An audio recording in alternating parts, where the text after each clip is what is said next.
আগুন লাগলো Hollong বাংলোয়। Short circuit থেকেই আগুন। বাংলোর দুটি মেন সুইচের মধ্যে একটি চালু ছিল। কাদের গাফিলতি? কেন এই অগ্নিকাণ্ডের ঘটনা?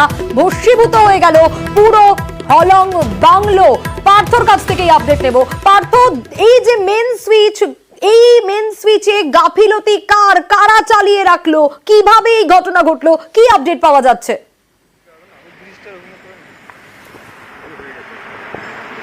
দেখো, আজ বন দপ্তরের শীর্ষ কর্তা ঘটনাস্থলে আসেন দেবল রায়। তিনি সরজমিনে তদন্ত করেন এবং বিভাগীয় আধিকারিকদের সঙ্গে কথাও বলে।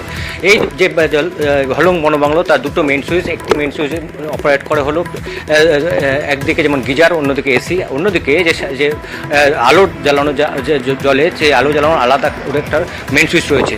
এই আলো জ্বালানোর মেন সুইচটি কিন্তু অনই ছিল। কেন অন ছিল? যেহেতু দেখভালের জন্যই কিন্তু এটা অন করা থাকে এবং প্রতিদিন সন্ধ্যায় সেটা আলো জ্বালানো হয়, বিশেষ করে করিডোরগুলিতে, আর ভোরবেলা সে আলো অফ করা হয়। আর অন্যদিকে যে গিজার এবং এসির যে মেন সুইচ, সেটা কিন্তু অফ করাই ছিল। আর ঘটনার সময় সেই ঘরে কেউ ছিল না, এমনটাই কিন্তু আজ সাফ জানিয়ে দিলেন শীর্ষ বনকর্তা।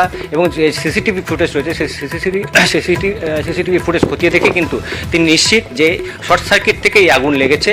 এবং প্রাথমিকভাবে যে বনকর্তারা এখানকার ডিওফো কোচবিহারের তিনি যেটা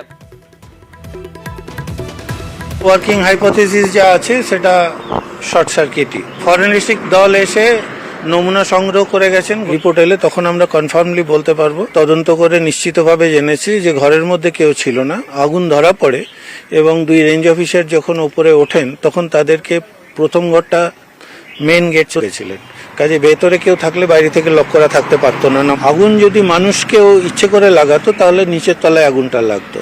এটা লেগেছে টপ ফ্লোরে।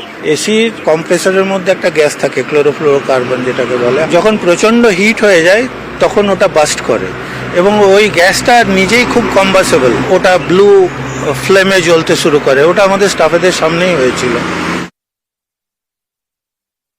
ঘরটা বন্ধ ছিল, ধোঁয়াটা দেখা এবং ধোঁয়াটা স্প্রেড করার মাঝে সময়টা খুব কম পাওয়া গেছিল। এত বেশি ধোঁয়া জন্মে গেছিল যে ওনারা নিজেরা দুটো ফায়ার এক্সটিংগুইশার এমটি করে ওটা কিছু করতে পারেননি।